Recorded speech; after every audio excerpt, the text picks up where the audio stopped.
Om Shri Sai Ram. Om Shri Gurubhyo Namaha. Upanishad Vahini, the essence of Upanishads, by Sri.Sathya Sai Baba. Chapter 3, Katha. This Upanishad contains the story of Nachiketas, who was initiated into spiritual discipline by Yama himself. The same story is also mentioned in the Taittiriya Upanishad and its Brahmana portion, and also in the Mahabharata in chapter 106 of the section of moral principles. This Upanishad has become famous on account of its clarity and depth of imagination. Many of the thoughts expressed in it can be found in the Bhagavad Gita. Since it belongs to Katha Shakha of the Black or Krishna Yajurveda school, it is called Kathopanishad. Nachiketas seeks everlasting self-knowledge. A very strict ritualist, Yajnashravas, also known as Gautama, performed a sacrifice. As part of the sacrifice, he gave away cows that were no longer able to eat grass or drink water, much less yield milk. They were too old for any useful purpose.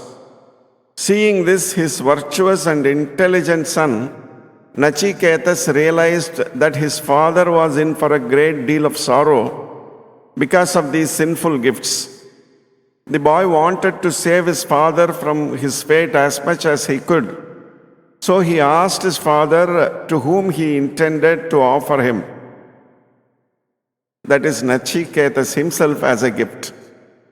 He pleaded that he too be given away to someone.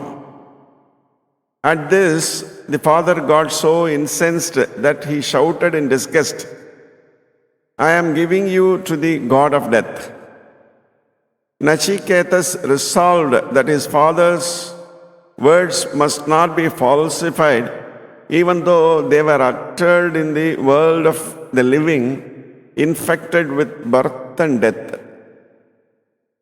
So he persuaded his father to offer him in strict ritualistic style as a gift to Yama. Nachiketas promptly proceeded to the abode of the god of death. He had to wait 3 nights before he could see Yama. Yama felt sorry for the delay and promised Nachiketas 3 boons, one for each night he had to spend outside his doors.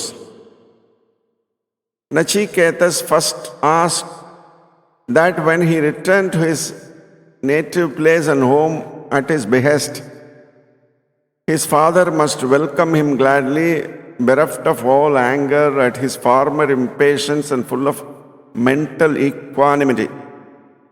His second desire was to know the secret of absence in heaven of hunger, thirst, and fear of death.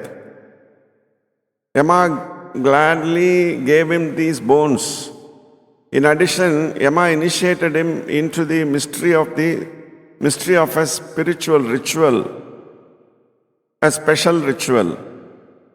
Nachiketas listened reverentially and grasped the details of the ritual quickly and clearly. Yama was so delighted with his new disciple that he gave the sacrifice yaga a new name, Nachiketa Agni. This was an extra boon for the young visitor. Nachiketas said, "Master, man is mortal, but someday that death is not the end, that there is an entity called Atma that survives the body and the senses. Others argue that there is no such entity. Now that I have the chance, I wish to know about the Atma from you. Yama wanted to test the credentials of his questioner's steadfastness and his eagerness to know the highest wisdom. If he was undeserving, Yama didn't want to communicate the knowledge to him. So he offered to give him instead various other boons related to worldly prosperity and happiness. He told him that the Atma is very subtle and elusive and is beyond the reach of ordinary understanding. He placed before him other attractive boons that could be enjoyed more quickly and better. Nachiketas replied, "Revered Master, your description of the difficulty of understanding the Atma makes me feel that I should not let this chance go by. For I can get no teacher more qualified than you to explain it to me. I ask this as my third boon and no other. The alternative boons you hold before me cannot assure me the everlasting benefit that self-knowledge, Atma Jnana, alone can bestow." Yama teaches Nachiketas the Atmic wisdom. Pleased with Nachiketas' faith and steadiness, Yama concluded that he was fit to receive the highest wisdom. He said, "Well, my dear boy, there are two distinct types of experiences and urges called spiritually elevating Shreyas and worldly pleasant prayers. Both affect the individual. The first releases, the second leashes. One leads to salvation, the other to incarceration. If you pursue the worldly pleasing path, you leave the realization of the highest goal of humanity far behind. The spiritually excellent path can be discerned only by the refined intellect. The worldly pleasant path is trodden by the ignorant and the perverted. Spiritual wisdom, Vidya, reveals the spiritually elevating. Ignorance, that is avidya, makes you slide into worldly pleasure. Naturally, those who seek this spiritually elevating road are very rare. Yama continued, the Atma is agitationless, unruffled. It is consciousness, infinite and full. One who has known the Atma won't be moved by the dual ideas of is and is not, doer and not doer, etc. The Atma is not even an object to be known. It is neither knower, known, nor knowledge. Discovering this is the supermost wisdom. Informing one of this is the supermost instruction. The instructor is Brahman. The instruction is Brahman. And the instructed is also Brahman. Realization of this ever-present truth saves one from all attachment and agitation. So it liberates one from birth and death. This great mystery cannot be grasped by logic. It has to be won by faith in the scriptures, smritis, and experienced. The Atma is capable of being known only after vast perseverance. One has to divert the mind from its natural habit, the objective world, and keep it in unwavering equanimity. Only a hero can succeed in this solitary internal adventure and overcome the monsters of egotism and illusion. That victory alone can remove grief. The highest truth can be realized by all. The teaching of the Vedanta is that the highest truth is capable of being realized by all. All the texts proclaim so with one voice. They also say that the syllable Om, Pranava, is the symbol of the transcendental and immanent Para and Apara Brahman. They declare that worship of the Om brings within your reach even the cosmic mind, Hiranyagarbha stage, and it also helps you to attain two aspects of Brahman. The Hiranyagarbha is enveloped by the thinnest veil of illusion, Maya, and through Om, the veil can be rent asunder and both the transcendent and the immanent Brahman can be realized. The Atma is beyond the senses. The Kathopanishad also elaborates on the Atma in various ways. It says that the Atma is not measurable, that it can never be contained by limitations, though it appears so. The image of the sun in a lake quivers and shakes due to the quivering and shaking of the water. The sun is but a distant witness. It is unaffected by the media that produce the images. Likewise, the Atma is the witness of all this change in space and time. The individualized ignorance, Jiva, is the participant of the fruits of action, of right and wrong, of good and evil. The individual, that is the Jivi, forges bondage through egotism and loosens the bonds through the intellect, that is Buddhi, the counter force of ignorance. Realize that all is one the moment the senses, Indriyas, external and internal, are put out of action. Discard them as false and misleading. Merge them all in the mind, Manas. Throw the mind back into the intellect and the individualized intelligence into the cosmic intelligence of Hiranyagarbha. And having reached that stage of spiritual practice, merge the cosmic intelligence into the Atmic principle, that is Atma Tattva, of which it is but a manifestation. Then you attain the stage of the perfect, unruffled equanimity of absolute oneness, Nirvikalpa Samadhi, which is your own true nature. That is the secret propounded by this Upanishad. That and the fact that all creation is but a creation, a proliferation of name and form. Misled by the mirage, you are unable to see the desert waste. Frightened by the snake superimposed by you on the rope, you are unable to discern the basic reality.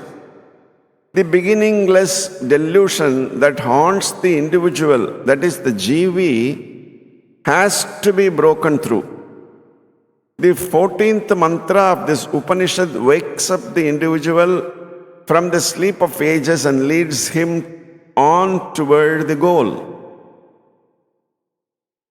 The Atma is beyond sound, touch, form, taste, and smell.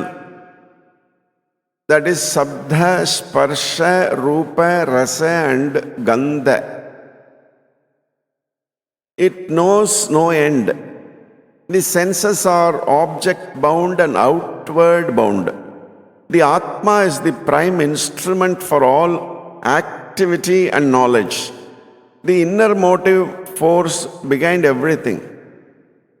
This delusion of manifoldness, variety, multiplicity, and manyness has to die.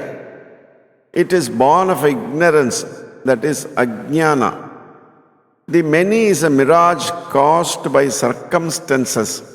The feeling that you are separate from the one is the root of all this seeming birth and death through which the individual appears to go. Cut the tree of worldly illusion. Yama then declared the nature of Brahman to Nachiketas. To remove his doubts on that point,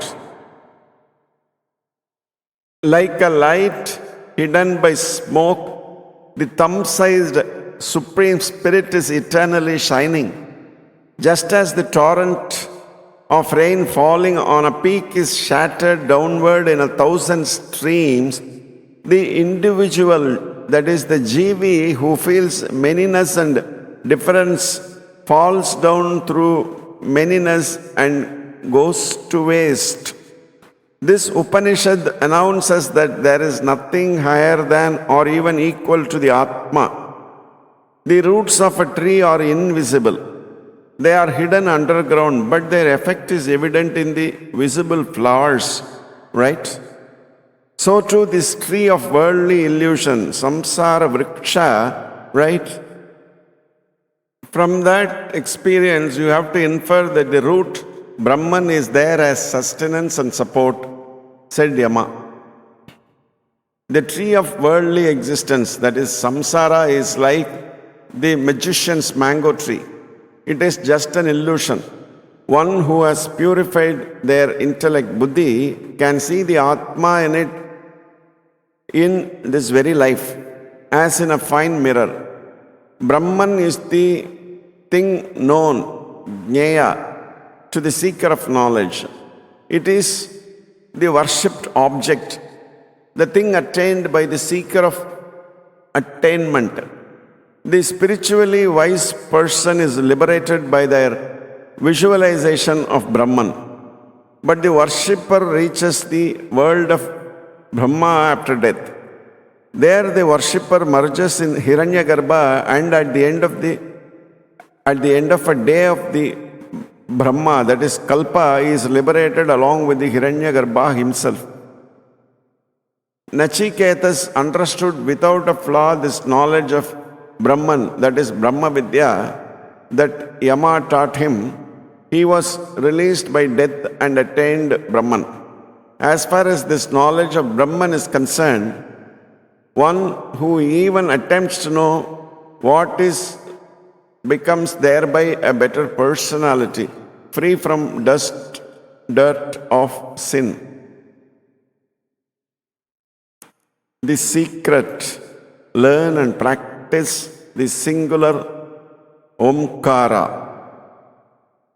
This Upanishad teaches in many ways the fundamental subjects, the embodiment of the Om, Pranava Svarupa, auspicious activities, Sreyas, and knowledge of Brahman, Brahma Vidya. My resolve is to tell you now the essence of these teachings.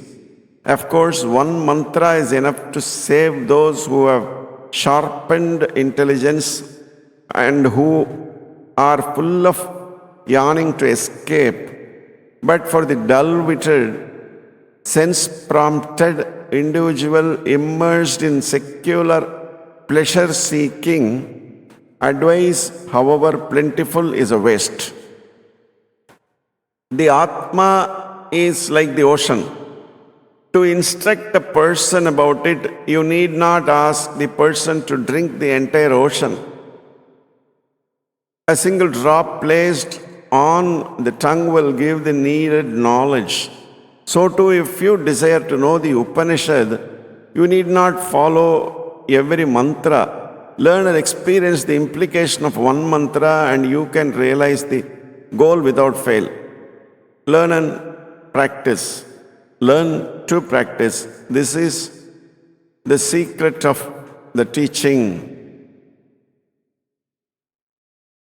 This concludes chapter 3, Kathopanishad.